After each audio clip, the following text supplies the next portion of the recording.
Queridos hermanos y amigos todos, buenas tardes.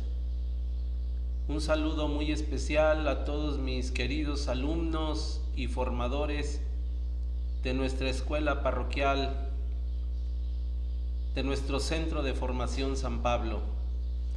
Gracias por conectarse con nosotros.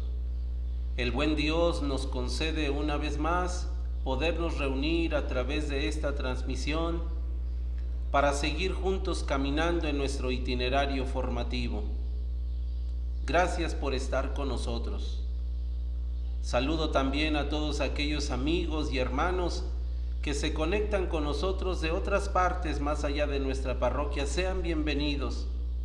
Ojalá que en esta tarde juntos podamos seguir caminando y adentrándonos en nuestro recorrido a través de este estudio mariológico. Los invito a que iniciemos, como cada una de nuestras sesiones, con nuestro momento de oración, poniéndonos una vez más en las manos del Señor y pidiendo de una manera muy especial a María Santísima que escuche nuestra plegaria y que interceda por nosotros. Con la oración del Santo Padre Francisco, seguimos pidiéndole a María que nos ayude en este tiempo de prueba, en este tiempo de pandemia. ¿Me acompañan? Iniciemos pues. En el nombre del Padre, y del Hijo, y del Espíritu Santo. Amén. Digamos todos ahí en casa: Oh María, tú resplandeces siempre en nuestro camino como un signo de salvación y esperanza. Nosotros confiamos en ti, salud de los enfermos, que junto a la cruz estuviste asociada al dolor de Jesús, manteniendo firme tu fe. Tú, salvación de todos los pueblos, sabes de qué tenemos necesidad, y estamos seguros que proveerás para que, como en Caná de Galilea, pueda volver la alegría y la fiesta después de este momento de prueba. Ayúdanos, Madre del Divino Amor, a confiarnos a la voluntad del Padre y a hacer lo que nos dirá Jesús, que ha tomado sobre sí nuestros sufrimientos y ha cargado nuestros dolores para conducirnos a través de la cruz a la alegría de la resurrección. Amén. Bajo tu amparo nos acogemos, Santa Madre de Dios. No desprecies las oraciones que te hacemos en nuestras necesidades, antes bien, líbranos de todo peligro, oh Virgen gloriosa y bendita. Quedemos pues reunidos y asistidos en el nombre del Padre, y del Hijo, y del Espíritu Santo. Amén. Tema número 9. La lección del día de hoy está titulada María, elegida santa e inmaculada desde siempre. Queridos amigos, para poder iniciar con la lección de esta tarde, como siempre es conveniente que juntos recordemos lo que vimos en la clase anterior y después nos planteemos el objetivo o los objetivos que pretendemos alcanzar al compartir juntos los contenidos de la presente lección. Si fijamos nuestra atención allí en el enlace, vamos a recordar lo siguiente. En el tema anterior, estudiamos las razones por las cuales la Iglesia puede proponernos algunas verdades esenciales a nuestra fe, contenidas en la Escritura o la tradición, entre ellas los dogmas marianos. Ahora, en la presente lección, vamos a estudiar de manera muy específica el dogma de la Inmaculada Concepción. Y para esto, queridos amigos, nosotros nos planteamos este doble objetivo. Primero, descubrir el significado del dogma sobre la Inmaculada Concepción. Y segundo, contemplar juntos cómo Dios prepara a quienes Él mismo elige para un servicio dentro de su comunidad. Para esto, queridos amigos, El encuentro con la palabra nos propone dos textos paulinos que, como podrán darse cuenta a continuación, se trata más bien de dos himnos compuestos por el apóstol con la ayuda del Espíritu Santo y que dentro de su hermosísima construcción literaria tiene allí escondido estas verdades de fe que sustentan lo que en esta lección vamos a estudiar. El primer texto sagrado es de la carta del apóstol San Pablo a los Efesios y se trata de un hermosísimo himno trinitario en donde se destaca la persona de Jesucristo como el principio de toda la creación y como el sustento en donde tienen sentido todas las demás criaturas. El apóstol, hablando de este hermosísimo himno trinitario, afirma: Bendito sea Dios, Padre de nuestro Señor Jesucristo, que nos ha bendecido con toda clase de bendiciones espirituales en los cielos por Cristo, por cuanto nos ha elegido en Él antes de la fundación del mundo, para que seamos santos e inmaculados en su presencia por medio del amor, eligiéndonos de antemano para ser sus hijos adoptivos por medio de Jesucristo según el beneplácito de su voluntad. Allí aparece la cita para que ustedes puedan revisarlo desde su propia Biblia y quizá ustedes encuentren un lenguaje un poquito más acorde a nuestras expresiones, de modo que nos da un poquito más el sentido de lo que el apóstol ha querido transmitir. Y el segundo texto es también del apóstol San Pablo, como dijimos, pero ahora en su carta a los Colosenses. El apóstol, hablando de Cristo, afirma: Cristo es la imagen del Dios invisible. Él es el primogénito de toda criatura, porque en Él fueron creadas todas las cosas. Lo creado por Dios ha sido por Él y para Él. Cristo existe antes de todas las cosas y todas las cosas tienen en Él su consistencia. Dios, en efecto, tuvo a bien hacer habitar en Él toda la plenitud y por medio de Él reconciliar consigo todas las cosas, las del cielo y las de la tierra, por medio de su sangre derramada en la cruz. Como dijimos, queridos amigos, valdría mucho la pena que ustedes con Biblia en mano leyeran allí las notas al pie de página que nos ofrece nuestra Biblia, con una explicación un poquito más detallada de estos dos himnos que acabamos de citar, y que en el centro del texto aparece Jesús como el fundamento de toda la creación y como aquel por el cual nosotros fuimos creados y consagrados para Dios.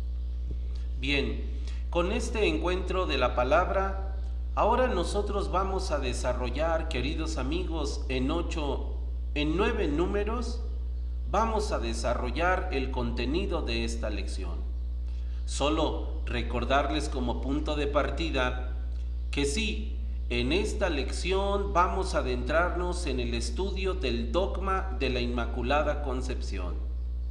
Recordar que esos 4 dogmas marianos de los que ya hablamos la semana pasada se fueron dando gradualmente a lo largo de la historia de la Iglesia, se fueron proclamando solemnemente, aunque desde un principio, como ya lo estudiamos, desde un principio la fe, la creencia y la veneración en la Santa Madre de Dios lo daban por hecho estas verdades.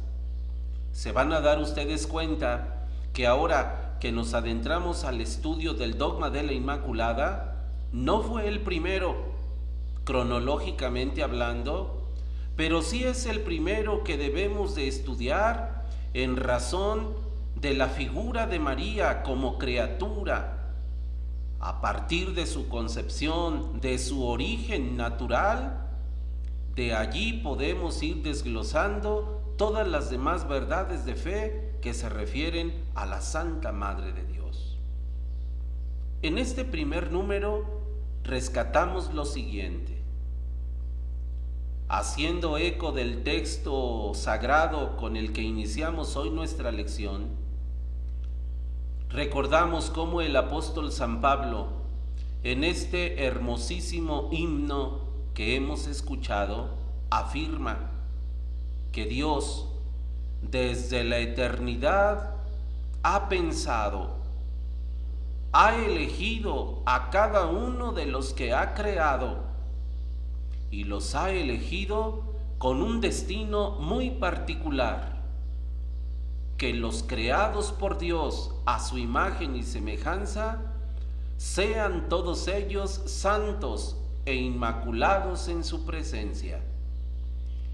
Y si esto lo afirmamos con el lenguaje del apóstol, que dice que todos los creados por Dios gozamos de esa santidad, gozamos de esa sublimidad en Cristo, ¿cómo no pensarlo ya de la Santísima Madre del Señor? Allí en este número ustedes encuentran cómo aún en el Antiguo Testamento esto ya resuena en la vida y en la interpretación de la fe del pueblo de los elegidos, del pueblo de Israel. El pueblo de Israel desde siempre tuvo conciencia de ser elegido por el Señor. Y el mismo pueblo de Israel sabe que al ser elegido es también santo, es también reservado para Dios. Todos esos escritos veterotestamentarios, pero sobre todo esos escritos sapienciales, refiriéndonos muy concretamente a los salmos, así lo hablan, así lo dicen y así lo cantan. En base a estos textos sagrados, sobre todo los del Antiguo Testamento, pero también más concretamente ya los textos del Nuevo Testamento, la Iglesia ha reflexionado profundamente en estos textos y ha ido descubriendo cada vez de manera más diáfana la figura de María en ellos. Dice nuestro texto que desde sus inicios la comunidad cristiana puso sus ojos en la Madre del Señor, partiendo de la imagen evangélica de María. Ella, la mujer de Nazaret, que al escuchar el anuncio del ángel recibe la palabra. Ella, que está dispuesta a recibir al Señor con su obediencia. La comunidad primitiva de los cristianos y luego los santos padres fijaron especialmente su mirada en dos textos sagrados, textos mismos que nosotros hemos ya reflexionado y nos hemos adentrado en ellos.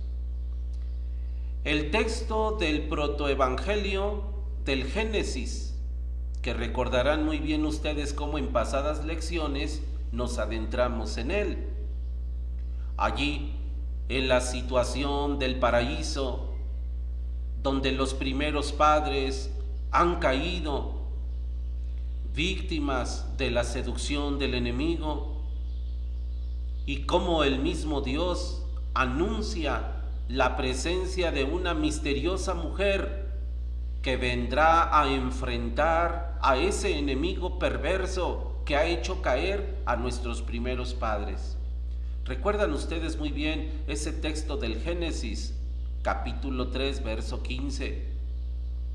He aquí que yo pongo enemistad entre ti y la mujer, entre tu linaje y el suyo. Ella te va a aplastar a ti la cabeza, mientras tú tratarás de dañarle el talón.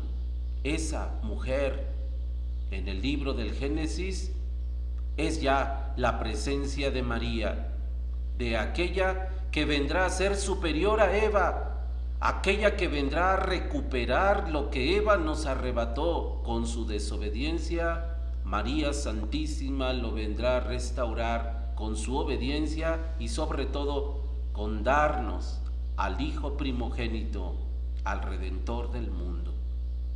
Y el segundo texto se refiere precisamente al anuncio del ángel, que ustedes y yo también ya estudiamos en el Nuevo Testamento en clases pasadas, y que se refiere a esa visita del ángel Gabriel en la casita de Nazaret, cuando al presentarse ante aquella doncella perturbada, él le habla por su nombre propio: eres la llena de gracia, que también recordarán ustedes cómo, aunque de forma muy breve, hicimos por allí una pequeña explicación del por qué le llamó con este título y qué quiso decir el enviado del Señor.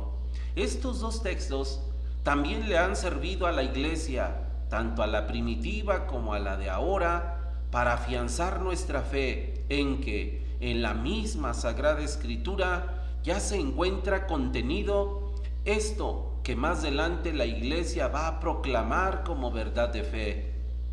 María, elegida desde la eternidad, María preservada, María guardada y preparada para ser ella la mujer de la victoria, la mujer que diera luz al primogénito, la agraciada desde siempre.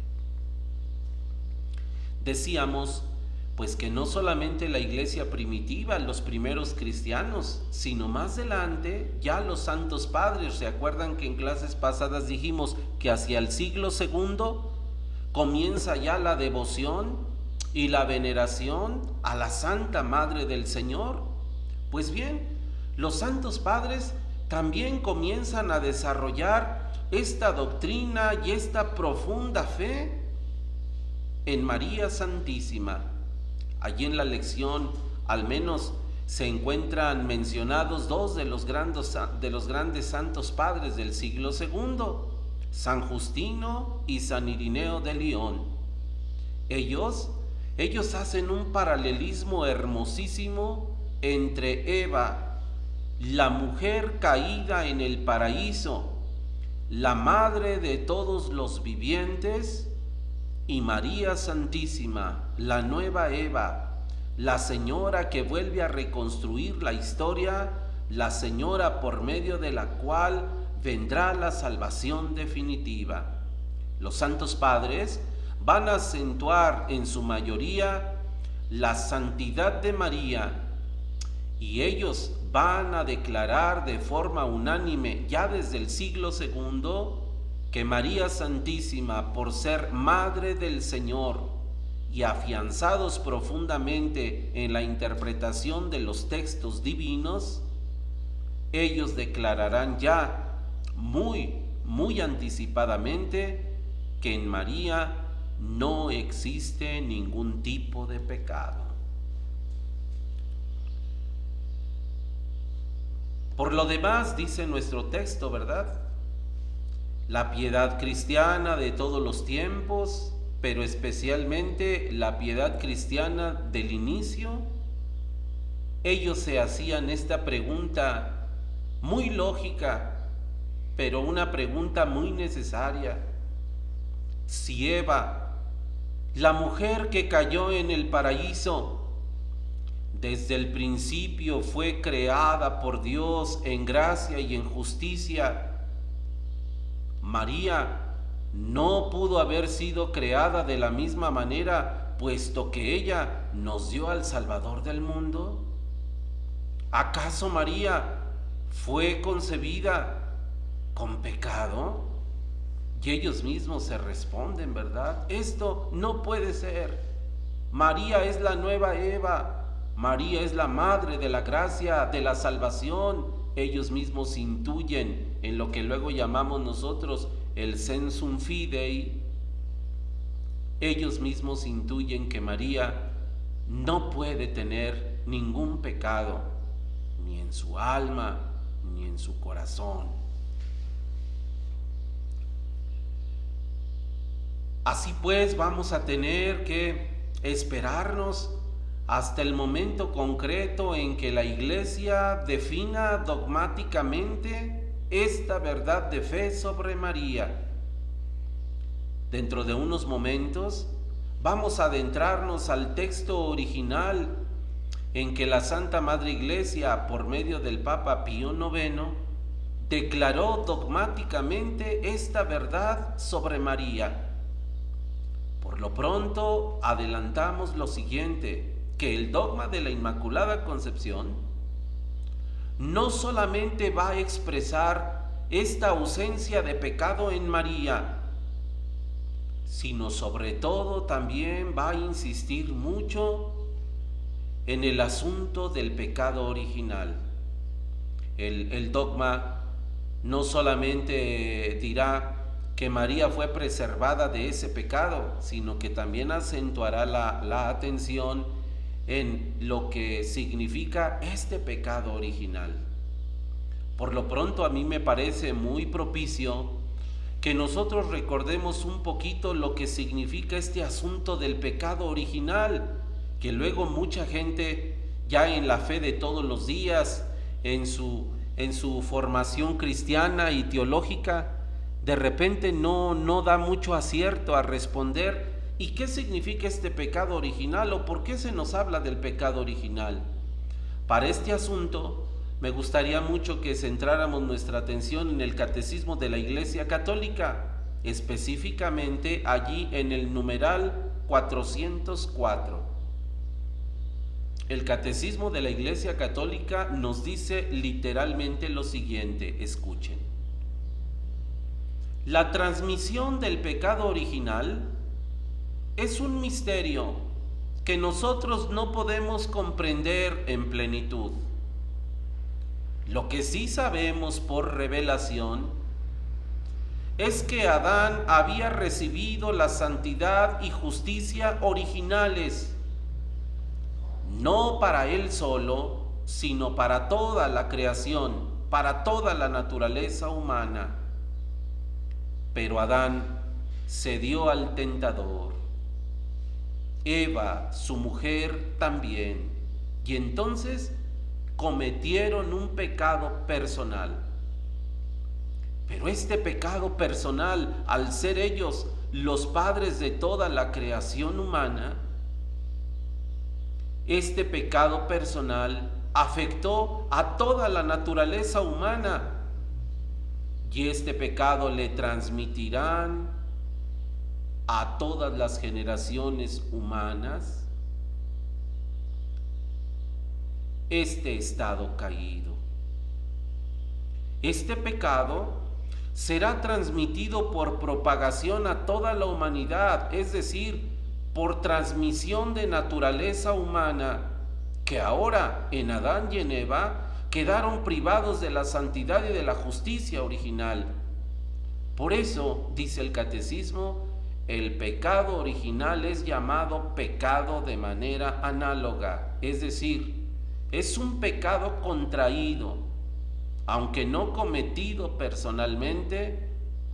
El pecado original es entonces un estado de nuestra propia naturaleza y no un acto que se pueda imputar a cada uno de nosotros. Una herencia, podríamos decir, una triste herencia cometida por los primeros hombres a causa de su debilidad.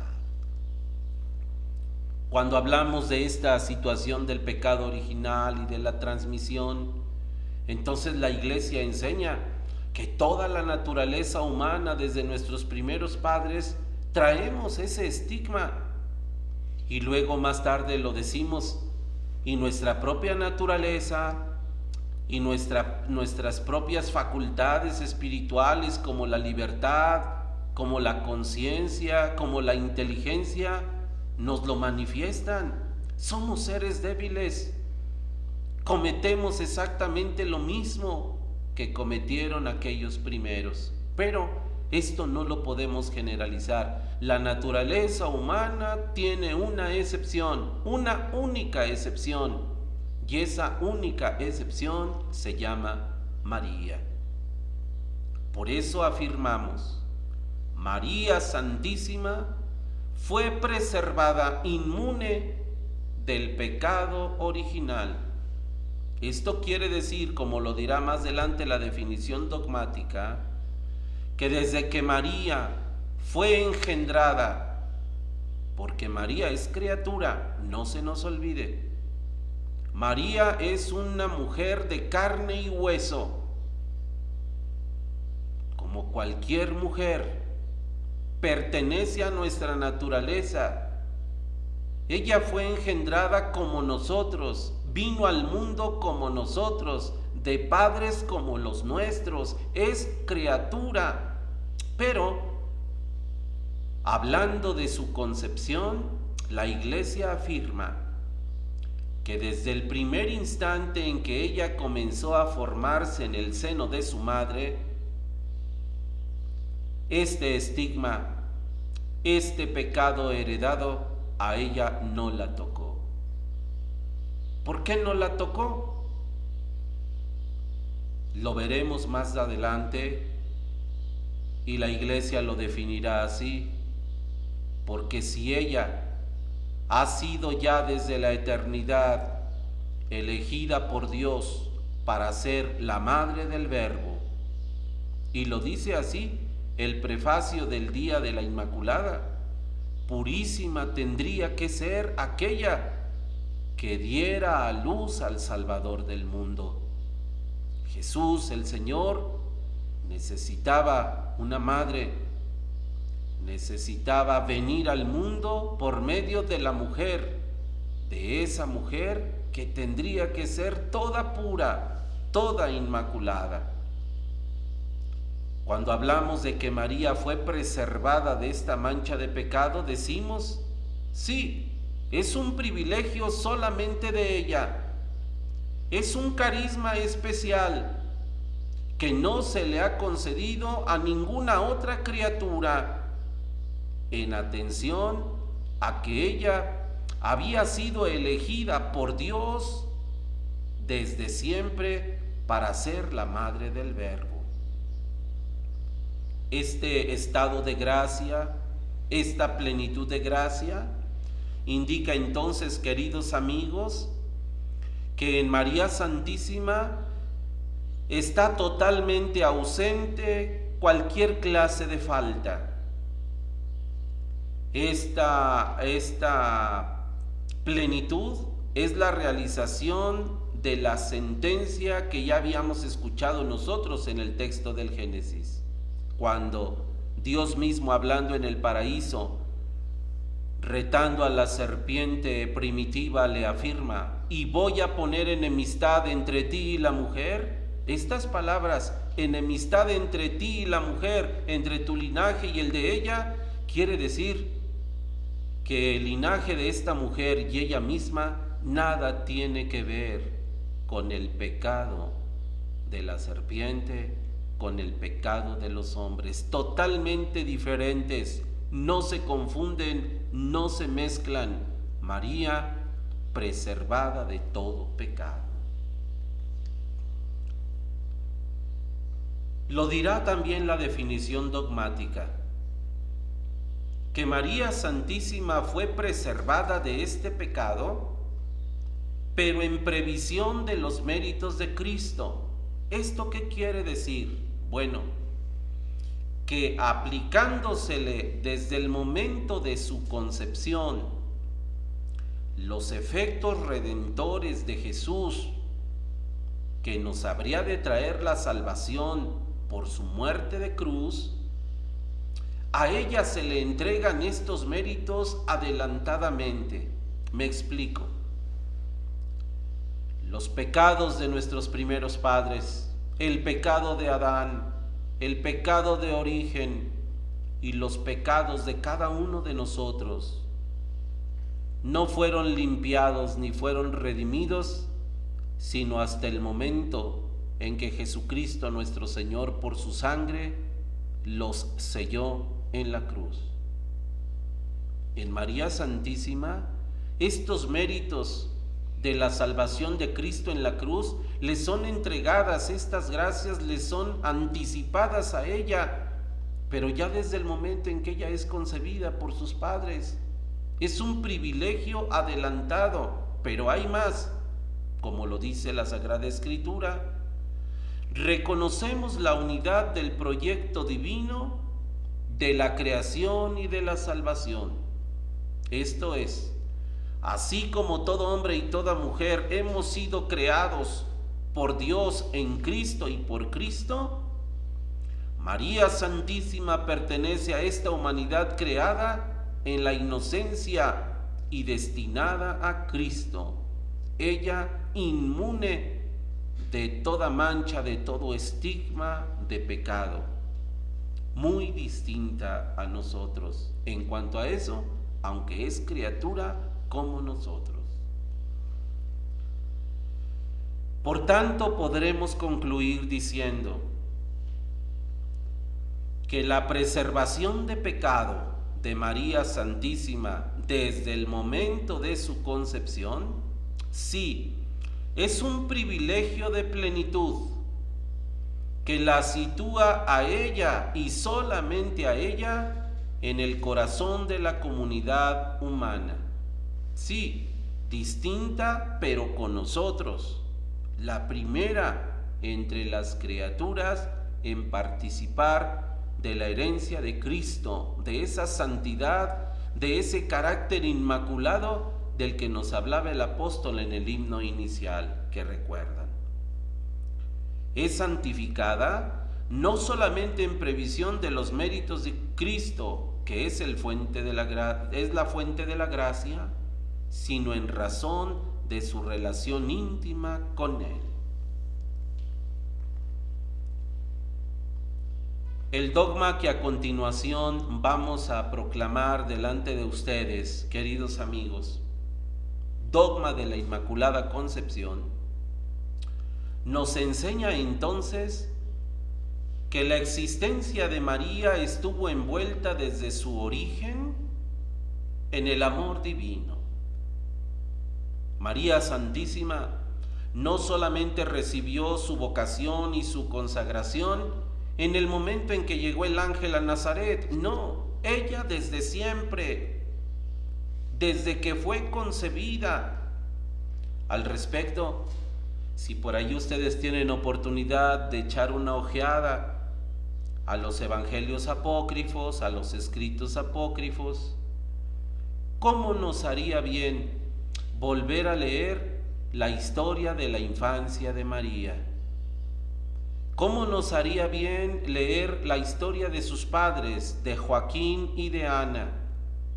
¿Cómo nos haría bien reconstruir toda esa historia? Que sí es cierto, el escrito apócrifo siempre tendrá su parte de fantasía, siempre tendrá su parte de leyenda, pero también contiene verdades y contiene asuntos importantes que nutren y fortalecen mucho nuestra fe. Allí, en la narración de la infancia de María, podemos descubrir datos muy interesantes que nos revelan, al menos en la creencia de los fieles, en la fe y en la devoción de los fieles, cómo esta santidad, cómo este llamado se refleja ya desde que ella es una pequeña criatura.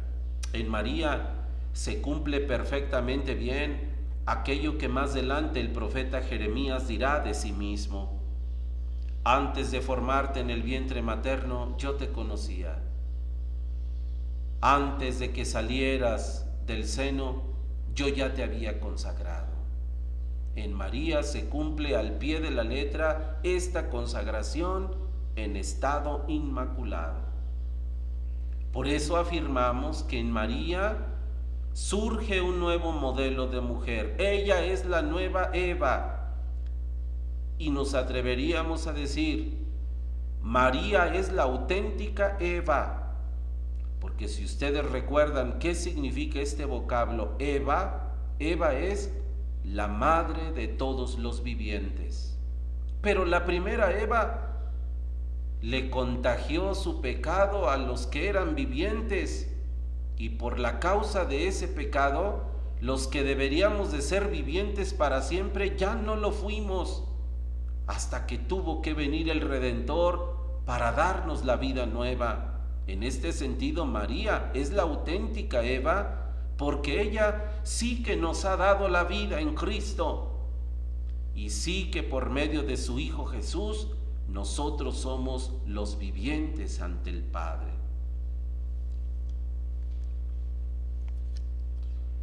La definición dogmática, pues, que la Iglesia proclamó como verdad de fe, es entonces para nosotros, queridos amigos, una profunda y grande invitación para reconocer a Dios y alabarlo por habernos entregado en María, la primera de las criaturas, la gran criatura inmaculada, como un modelo de apertura y de correspondencia a la gracia, así como lo decíamos al principio. Dios ha tenido a bien hacernos santos e inmaculados en su presencia. En nosotros esa santidad y ese estado de pureza han sido ya adelantados en María, la mujer llena de gracia. Es bueno entonces acogernos a ella y suplicarle que por su intercesión también nosotros lo alcancemos. Así pues, llegamos al punto culminante de esta lección, el dogma de la Inmaculada Concepción. Este dogma fue definido por el Papa Pío IX el 8 de diciembre del año 1854. Revisen muy bien la fecha, 8 de diciembre. Por esta razón y en adelante, nosotros celebramos cada 8 de diciembre esta solemnidad. Lo hizo el Papa en carta solemne o en bula pontificia, la famosa carta apostólica Ineffabilis Deus, con la siguiente formulación. Allí ustedes en su texto encuentran una síntesis de la definición dogmática. Yo en esta lección me voy a permitir hacer la lectura completa de esta definición dogmática para que ustedes escuchen y sepan el tono de solemnidad con que fue proclamada esta verdad sobre María. Dijo el Papa Pío IX en aquel día: para honor de la Santa e Indivisa Trinidad, para gloria y ornamento de la Virgen Madre de Dios, para exaltación de la fe católica y el acrecentamiento de la religión cristiana, con la autoridad de nuestro Señor Jesucristo y de los bienaventurados apóstoles Pedro y Pablo, y con la nuestra, declaramos, proclamamos y definimos que la doctrina que sostiene que la Beatísima Virgen María fue preservada inmune de toda mancha de la culpa original en el primer instante de su concepción, por singular gracia y privilegio de Dios omnipotente, y en atención a los méritos de Cristo Jesús, Salvador del género humano. Esta verdad está revelada por Dios y debe ser, por tanto, firme y constantemente creída por todos los fieles. Por lo cual, si alguno, lo que Dios no permita, pretendiere en su corazón sentir de modo distinto a como por nos ha sido definido, sepa y tenga por cierto que está condenado por su propio juicio, que ha sufrido naufragio en la fe y que se ha apartado de la unidad de la Iglesia, y que además, por el mismo hecho, se somete a sí mismo a las penas establecidas por el derecho, si lo que en su corazón siente se atreviere a manifestarlo de palabra o por escrito o de cualquier otro modo externo. En la Ineffabilis Deus del 8 de diciembre del año 1854, el Papa Pío IX declaraba el dogma de la Inmaculada Concepción. Ahí ustedes encuentran de forma sintética entonces en qué consiste este dogma. En poquísimas palabras, que María Santísima fue preservada de toda mancha de pecado desde el primer instante de su ser natural. Ella no conoce pecado. Es la Madre del Señor la que intercede por nosotros. Y con esta definición dogmática, queridos amigos, pues nosotros terminamos la lección de esta tarde haciendo ecos en nuestro corazón y en nuestra conciencia, y al mismo tiempo preguntándonos y hablando con la Santa Señora, pidiéndole, verdad, que ella que fue preservada por Dios y por su Hijo, ella se apiade de nosotros que somos pecadores.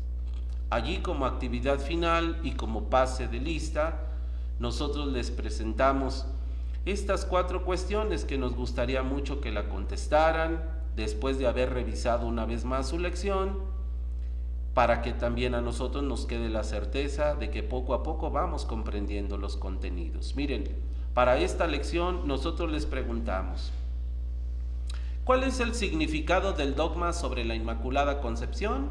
Lo acabamos de decir, ¿se acuerdan? ¿Y qué significa que María fue predestinada? ¿Qué nos enseña el dogma de la Inmaculada Concepción? Y finalmente, menciona en qué año, en qué documento y por quién fue definido este dogma. Me parece que son preguntas muy sencillas y que si pusimos atención y lo completamos con la lectura personal, estoy seguro que ustedes lo podrán responder. Agradezco profundamente la atención que nos hayan puesto para esta lección. Sigo pidiéndole al Señor que los bendiga mucho. Ustedes, por su parte, cuídense y con el favor de Dios nos encontramos en la próxima lección. Gracias y hasta dentro de muy pronto.